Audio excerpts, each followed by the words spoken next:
Heritage Edition Ford GT with 5,700 miles, one of 343 produced. Heritage Edition GT.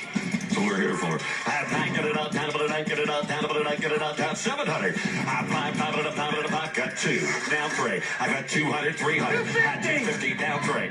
Bidding open for $250,000. Good place to start, but not good enough.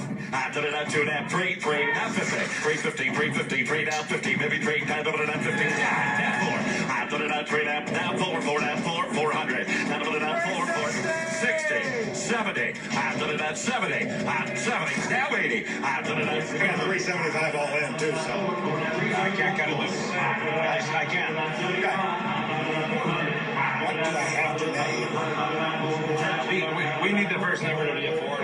We had an understanding with the seller. We had a professional buyer, and they both had us on the spit. They were trying to include our commissions in with their offer. It's a car that's almost $400,000, and there's no way to put this car in the bank.